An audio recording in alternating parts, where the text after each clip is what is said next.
Assalamualaikum warahmatullahi wabarakatuh. Selamat siang Ibu Risa Sofiani MPD selaku dosen mata kuliah pengembangan bahasa anak usia dini serta teman-teman PIAUD B yang berbahagia. Alhamdulillah pada hari ini kita semua masih diberikan kesehatan oleh Allah Subhanahu wa taala sehingga kita semua bisa mengikuti perkuliahan hari ini tanpa suatu halangan apapun. Pada hari ini kami kelompok 9 akan mempresentasikan hasil diskusi kelompok kami yang berjudul Perkembangan Bahasa pada Anak Usia Sekolah Dasar. Sebelum jalannya diskusi, izinkan kami memperkenalkan anggota kelompok kami. Yang pertama ada saya sendiri, Vita Fania Dewi, NIM 2420059. Kemudian ada Anda Rifatun Naila, NIM 2420065. Kami akan memaparkan susunan acara diskusi pada hari ini. Acara yang pertama, pembukaan. Acara yang kedua, sharing kelas. Acara yang ketiga, sesi diskusi dan refleksi.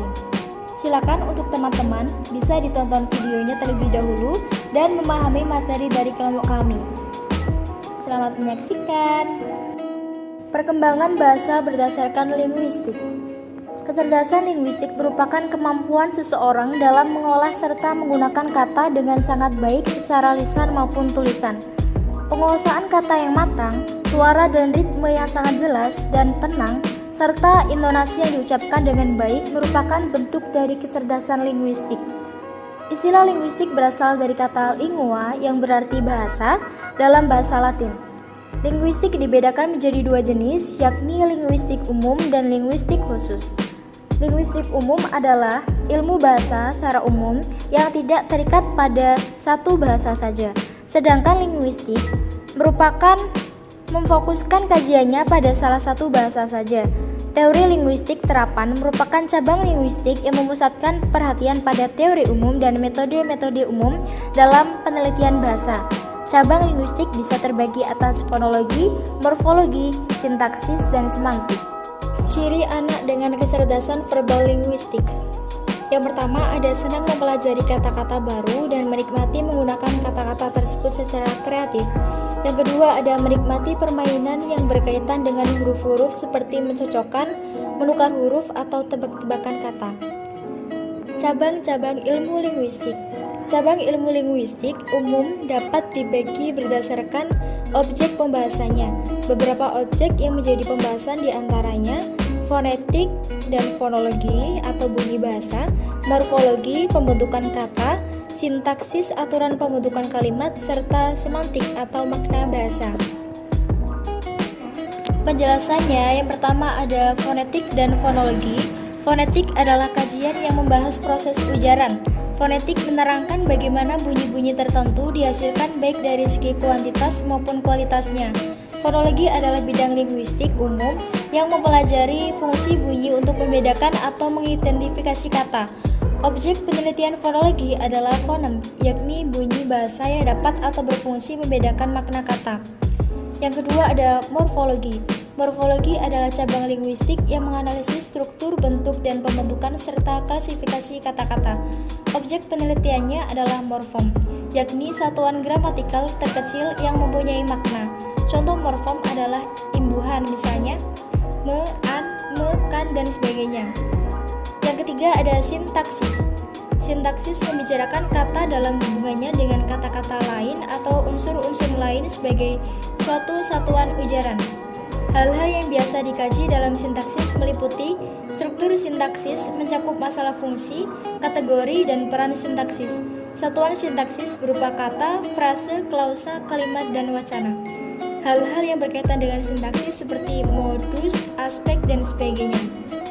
Yang keempat ada semantik. Semantik adalah cabang linguistik yang mempelajari makna bahasa. Hal-hal yang dibicarakan dalam semantik meliputi hakikat makna, jenis makna, relasi makna, perubahan makna, dan hal-hal lain yang berhubungan dengan makna bahasa. Perkembangan bahasa pada anak usia sekolah dasar. Yang pertama, kelas 1, usia 6-7 tahun. Anak kelas 1 SD umumnya sudah mulai terbiasa menggunakan kalimat panjang, baik secara lisan maupun tulisan.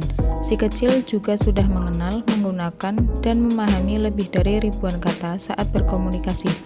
Tolak ukur perkembangan bahasa pada usia 6-7 tahun adalah bisa mengingat apa yang didengarnya, bisa menulis catatan atau jurnal untuk mengekspresikan diri, mengikuti perintah yang terdiri dari 2-3 tahapan, konsisten mengikuti topik pembicaraan dan bergantian bicara dengan lawan bicara.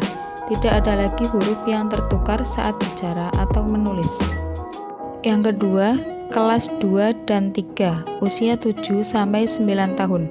Perkembangan bahasa anak-anak SD cukup stabil dalam 2 tahun ini. Si kecil juga sudah mulai mahir menjawab pertanyaan yang harus dipikirkan terlebih dahulu jawabannya. Di akhir kelas 3, umumnya anak akan menunjukkan perkembangan bahasa seperti berikut. Mulai memperkaya kosakata melalui tulisan atau bacaan, tapi terkadang salah menyebut kata yang belum pernah ia dengar sebelumnya. Mulai bisa bermain kata dan bisa memahami plesetan, teka-teki, dan humor. Bisa berbicara dengan jelas serta menyesuaikan volume suara dengan situasi. Bisa merangkum cerita, bisa menganalisis kata seperti kata dasar dan imbuhan depan atau belakang. Yang ketiga, kelas 4 dan 5, usia 9-11 tahun. Menjelang akhir kelas 5, umumnya anak sudah mulai menggunakan bahasa lisan dan tulisan yang cukup kompleks. Si kecil juga semakin pandai mengungkapkan opini dari sudut pandangnya dan berpartisipasi aktif dalam diskusi. Tonggak perkembangan bahasa lain yang umumnya dicapai anak di akhir kelas 5 diantaranya adalah bisa menyusun dan menyampaikan pidato singkat dengan isi yang informatif, mengenali makna dan poin-poin inti dari sebuah percakapan atau tulisan, membaca tulisan dengan lantang dan berintonasi, mulai gemar membaca dengan tujuan tertentu, baik untuk hiburan, belajar sesuatu yang baru, atau mencari informasi, bisa memberikan arahan dengan akurat. Yang keempat, kelas 6, usia 11-12 tahun. Di akhir sekolah dasar, umumnya hampir semua perkembangan bahasa di atas sudah dikuasai dan semakin membaik. Si kecil juga akan menunjukkan perkembangan bahasa seperti berikut ini. Memahami kalau cara menyampaikan sesuatu bisa mempengaruhi tanggapan dari orang lain. Bisa mendengarkan informasi lisan secara kritis. Bisa menjelaskan sudut pandangnya secara lebih rinci untuk meyakinkan orang lain. Bisa menggunakan jeda saat bicara untuk memberikan penekanan. Bisa bernegosiasi dan berdiskusi untuk mengatasi konflik. Faktor-faktor yang mempengaruhi suasana bahasa anak di kelas sekolah dasar. Lingkungan adalah satu faktor yang memiliki pengaruh cukup besar untuk perkembangan bahasa anak. Karena dengan lingkungan, maka ia dapat melanjutkan rutinitasnya dengan baik tanpa kesulitan dalam berinteraksi. Stimulasi yang diperoleh seorang anak melalui lingkungannya berpengaruh pada perkembangan bahasa anak-anak. Stimulasi yang diterima secara perlahan akan mempengaruhi perkembangan bahasa anak. Peran orang tua sangat penting membimbing anak dalam mengajari anak-anaknya. Keluarga merupakan lingkungan pertama dan utama dalam perkembangan anak.